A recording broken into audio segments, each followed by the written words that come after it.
Samantala, tumaas na kaya ang presyo ng mga Christmas decorations sa Dapitan?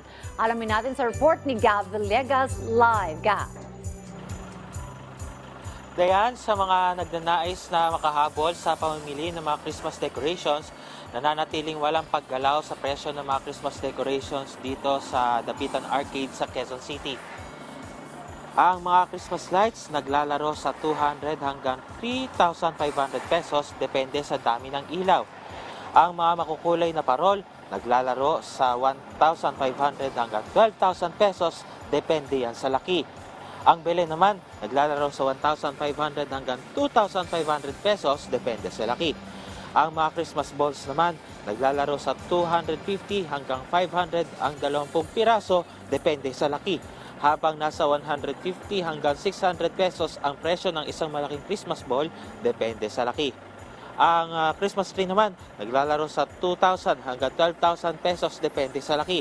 Ang mga Christmas pillar o yung mga dekorasyon sa mga Christmas tree naglalaro sa 300 hanggang 350 pesos ang isang dosena depende sa dekorasyon, habang 500 pesos naman ang 6 na piraso depende rin sa dekorasyon na bibilhin. Dayan, ayon sa mga nagtitinda ng Christmas decoration dito sa Dapitan sa Quezon City, mananatiling steady ang presyo ng mga Christmas decor dito hanggang pagsapit ng Pasko.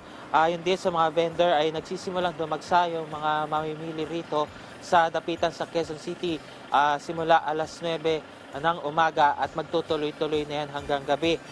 Dahil holiday ngayon, samantalahin na natin yung pamimili ng mga Christmas decor dito sa Dapitan sa Quezon City. At dahil nakakaranas tayo ng pag-ambon dito, mainam na magdala na rin ng payong para makaiwas din mabasa ngayong umuulan. At payo rin ng mga vendor, laging tignan kung meron bang ICC or PS mark yung mga bibilhin ng mga Christmas lights. At yan muna update mula rito sa Dapitan sa Quezon City. Balik sa yan. Maraming salamat, Gav Villegas.